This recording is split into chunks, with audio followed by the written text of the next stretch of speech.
Le Buzomètre, ce sont les actus rumeurs qui ont le plus buzzé cette semaine sur la planète Apple et sur le site Mac Forever. Et comme Didier est au ski cette semaine, c'est notre ami Laurent Pantanach qui s'y colle avec brio, comme chaque semaine. Laurent. Il s'appelle Siri. Non, c'est bon, là. C'est mon seul ami. Ouais, bah, t'es bien le seul. Il écoute ce que je dis. Non, ça m'étonnerait. Mais il ne comprend pas toujours. Il comprend pas. Non. Alors, bon... Je suis mauvais pour la mauvaise personne pour parler de ça, parce que grosso modo, ce qui est en train de se passer, c'est qu'on s'est rendu compte que Siri aurait écouté. Alors en fait, c'est pas aurait écouté. Hein. Oui, il a écouté. C'est dans le. Non mais tous ils écoutent, ok. Tous ils écoutent, et dans le cadre du programme d'utilisation, tu reconnais que tu peux écouter.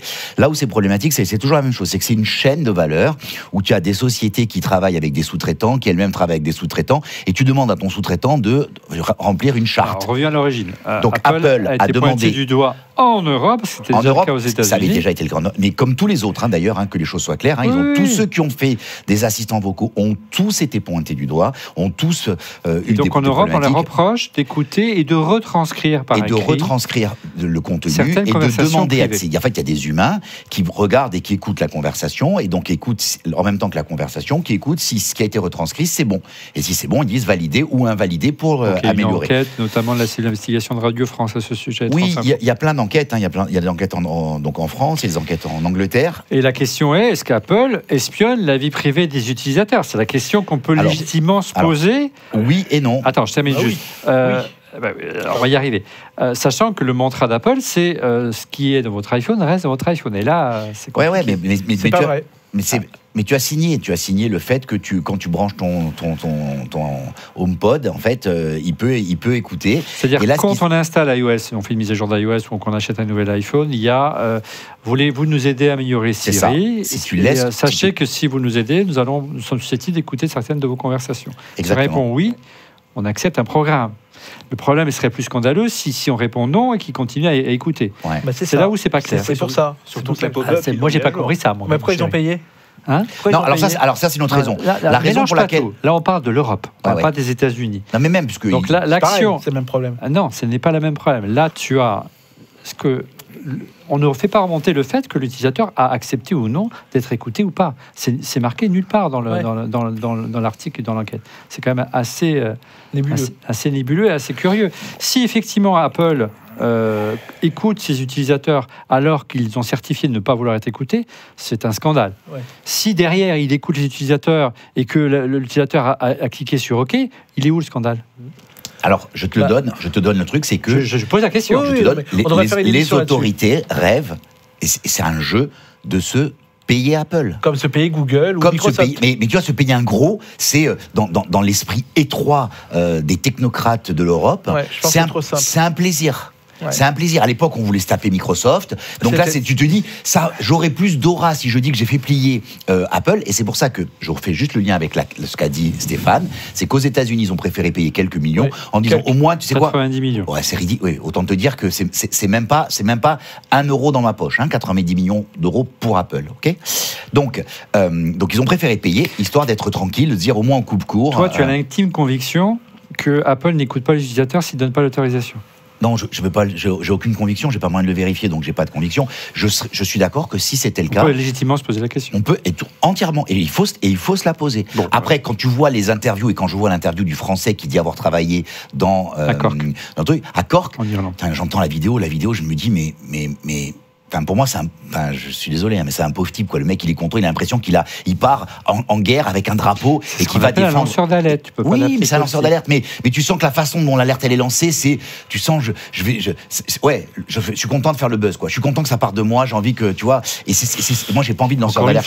Je peux juste dire quelque chose par rapport pour Siri et comme pour tous les assistants, la base pour réussir, c'est d'avoir assez de données. Bien sûr. Donc obligé, tu peux pas en avoir. Et si le mec n'utilise pas le Siri, comme c'est mon cas, ils vont dire, et je pense que 90% des utilisateurs, c'est comme moi. Je pense que Siri restera toujours Asmoth s'il n'a pas des données supplémentaires. Donc toi, tu penses qu'Apple est obligé d'écouter quand même? Ils sont obligés. C'est partie du jeu. Conviction qu'Apple c'est partie du jeu. Contourne les règles alors qu'il qu'ils affichent ouvertement que leur montre ils peuvent pas jouer les Robins des Bois, ils peuvent pas jouer les Robins des Bois de la data sans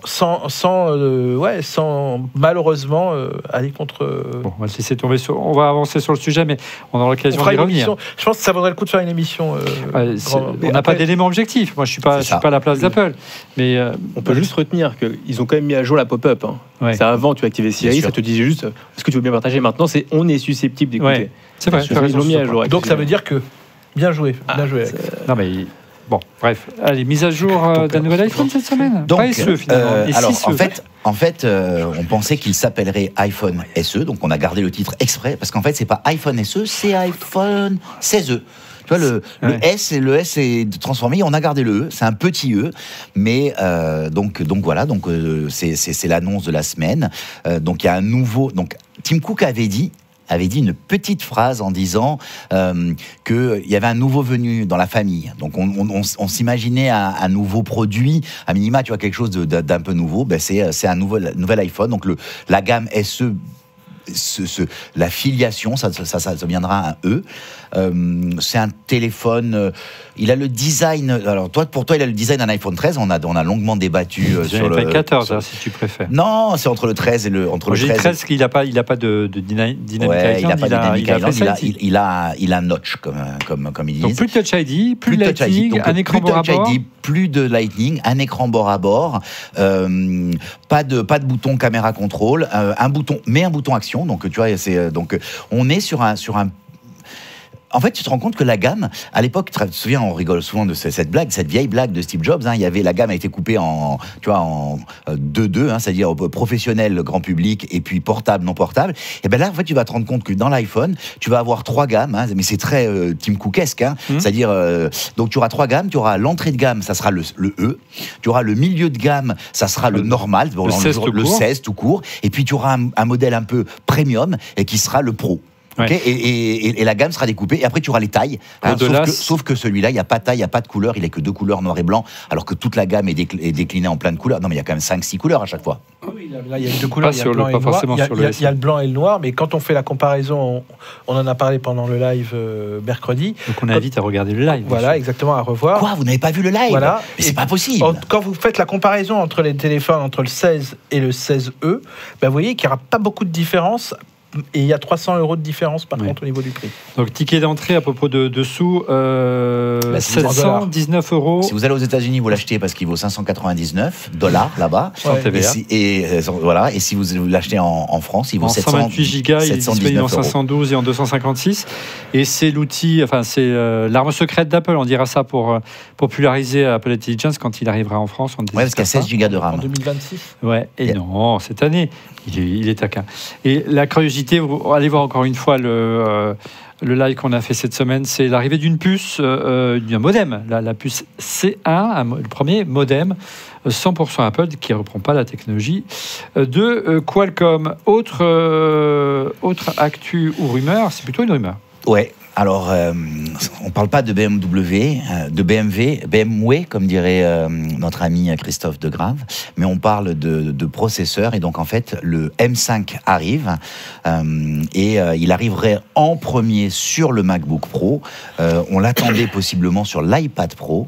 Comme l'année dernière. Ouais, comme l'année dernière. Et en fait, c'est sur le MacBook Pro qu'il est censé arriver et l'iPad devra patienter. Moi, je me demande où est passé le MacBook Air M4, mais il va peut-être arriver un jour. Oui, il va peut-être. Le pire serait qu'on le saute. Mark Gurman nous avait dit qu'il devait arriver début d'année, c'est pas encore le cas. On parle de l'iPhone à nouveau. Ouais, donc on a eu des images de ce que pourrait être un modèle un peu light. Donc, alors on est au 16, donc du 17. Il pourrait y avoir dans la gamme un iPhone 17R et le rendu est assez alléchant. Enfin, c'est pas qu'il est alléchant, c'est que enfin il y a un changement. Parce que là, on a quand même, si on réfléchit, ça fait quand même quelques générations. Avant, tu te rappelles, on disait toutes les 2-3 générations qu'il y avait un changement de forme, de forme facteur, donc de facteur de forme en français, ça veut rien dire, mais du style du téléphone, de design du téléphone. Et là, donc, ça pourrait être la première évolution. Donc voilà. Avec cette barre au dos, notamment, qui n'est pas sans rappeler le Pixel de Google. Mais on verra, ça reste tout ça de la rumeur. Et on conclut par un événement qu'on n'a pas pu couvrir puisqu'on n'était pas là cette semaine-là. Alors, il y a eu le sommet de l'IA. Ouais, c'est deux choses, parce qu'en fait, la news, elle est intéressante, parce qu'elle parle à la fois du sommet de l'IA et de où est Tim Cook. Donc, tu vois, il y avait tous les grands acteurs de la tech présents en France, sauf Apple. Je suis pas d'accord. Alors, j'étais sûr que tu allais dire ça, et je suis content que tu sautes à pieds joints dedans. Je suis là pour ça. Non, Apple ne vend pas d'IA. Microsoft vend de l'IA, OpenAI vend de l'Ia, Google vend de l'IA. Ils vendent des téléphones qui, en mettant en avant l'IA. Mais tu ne peux pas... En France, ils ne vendent pas d'IA. Je reconnais qu'en France, tu ne peux pas acheter l'IA d'Apple. Tu ne peux pas, toi, te dire... Tu veux dire t'abonner, tu veux dire. Je te dis juste que tu vas voir Microsoft, tu peux acheter plein de fonctionnalités qui font de l'IA. Tu vas voir Google, tu peux acheter c'est-à-dire acheter pour développer, ils ont des data centers, ils ont des... Laurent, on parlait pas de vendre dans ce sommet, on parlait d'éthique, on parlait de gouvernance et d'utilisation de l'IA. Et on parlait de gens qui étaient capables de hoster, d'héberger de l'IA. Apple n'héberge pas. L'absence d'Apple est un problème. Moi, je crois pas. Et en tout cas, il a raison. Moi, j'y étais dans ce truc-là. Ouais, et c'est pour ça que je le dis. L'absence d'Apple est un problème. C'est-à-dire que, de fait, ils sont pas appelés ou ils ne se considèrent pas concernés par le sujet. Alors que, encore une fois, leur mantra, c'est justement l'éthique de l'IA. Oui, et c'est très important. C'est pourquoi on utiliserait l'IA sans... comment on peut utiliser l'IA sans éthique ? Ça n'existe pas. C'est pour ça que c'était très politique. Bah justement, Apple n'est pas très politique. Hein. Comment dire ? Non, je suis pas d'accord. J'ai vu, tu te souviens, il y a eu... Voilà, nouveau président, il y avait un Tim Cook qui était pas très loin. Il était là parce qu'il devait être là parce que c'est les États-Unis, mais tu te rends compte que le mec, il en avait. S'il avait pu être ailleurs, il aurait été. Ça se voyait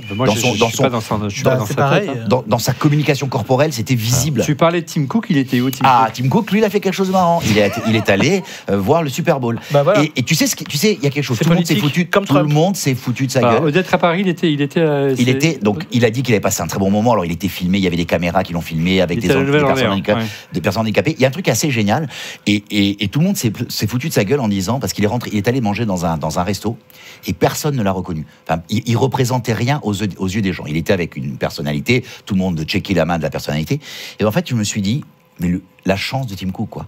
La chance de pouvoir aller quelque part et de pas être, tu vois, qu'on lui saute pas dessus comme une rockstar. Qui passe inaperçu. Je rappelle. Ça que tu es en train de me dire. Non, je te dis juste que c'est l'homme de peut-être la plus grande entreprise, en tout cas aujourd'hui la plus forte capitalisation mondiale, et le gars peut rentrer dans un restaurant sans que les gens se disent c'est le patron d'Apple. Ouais, je trouve ça juste incroyable. Rappelle-toi que Elon Musk arrive à Paris, qui a 18 voitures devant et derrière pour assurer sa sécurité. Tout à fait. Et je rappelle-toi cette anecdote de Steve Jobs que j'adore. C'est John Scully qui rentre à la maison chez lui et qui dit à sa fille, ouais bon, je cherche un job, là j'ai rencontré un mec complètement loufoque. Elle dit bon qui ça? Et là il dit Steve Jobs et elle hurle. Le choc des générations. T'as rencontré Steve Jobs et c'est un génie, ce mec est exceptionnel. Et il te dit. Je me suis dit, mais j'ai loupé quelque chose, il y a quelque chose que j'ai raté. Moi, j'ai juste vu un hurluberlu. Donc, tu vois, très jeune, Steve Jobs était déjà une rockstar. Ouais, Tim Cook n'est pas une rockstar. Et moi, et je vous le dis juste, il a d'autres qualités. Je trouve ça juste incroyable qu'en ce monde, dans le monde ultra connecté dans lequel on est, on puisse avoir le patron de la première capitalisation boursière d'une société que tout le monde connaît. La marque Apple, elle fait partie des 5 marques les plus bankable au niveau mondial. Ok, on a compris. Et voilà, je trouve ça juste fou. Mais encore une fois, je ne veux pas enfoncer le clou et reprendre la thématique de Stéphane, mais un peu quand même, quand on est justement à la première capitalisation boursière, quand on essaie de se montrer différent de la concurrence justement sur des enjeux éthiques, de ne pas être à Paris, moi ça m'a un petit peu gêné beaucoup même. Mais passons, revenons aux forces. Oui, mais ça Oli, c'est vraiment une question de comment tu places ton produit, comment tu places ta marque, tu vois. Je vais te citer un autre exemple. On parlait de Ferrari là il y a quelques minutes. Tu as un énorme événement qui s'appelle le Salon de l'Auto qui se fait en Belgique et qui réunit un peu toute l'Europe. Et Ferrari n'y était pas. Et quand j'ai posé les questions, tu vois, ils nous ont dit non, on n'est pas une marque de voiture, on est une marque de luxe en fait. Christophe, ce n'est pas comparable. Je trouve quand même, ils font des produits pour des personnes, pas. Ils vendent des usages en fait et ils vendent pas de l'IA en fait. Justement. C'est différent. Merci Christophe. Merci. Quand tu rencontres les gens d'Apple, ils te disent non, on n'est pas en retard sur l'IA. Pourquoi ? Parce qu'on regarde le marché, qu'on veut faire les choses différemment et qu'on veut faire un IA qui soit, comment dire, assez vertueux dans son approche. Donc, ils ont une pierre à apporter à l'édifice.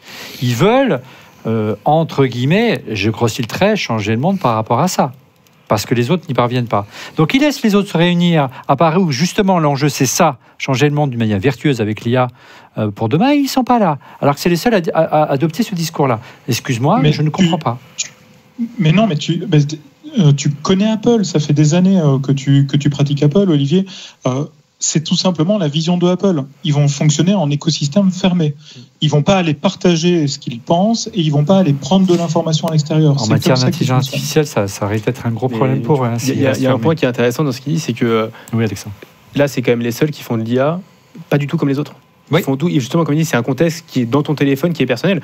Et d'un côté, ils veulent vraiment se positionner différemment des autres. C'est pas la manière de marquer le coup et de dire, regardez, nous, on est différents. Moi, je te le prends de l'extérieur, au vu de comment ils le marketent sur leur site web, positif ou négatif, le fait de ne pas être présent, au moins, ça les mélange pas avec le reste. Parce que c'est les seuls qui font de l'IA différent. Ça peut être ce point-là. Je ne sais pas. Allez, revenons au sujet de l'Apple Vision Pro. On va essayer de revoir encore s'il a encore de l'avance sur la concurrence et s'il est encore au-dessus, notamment, des Meta et autres HTC. On en parle après ce jingle.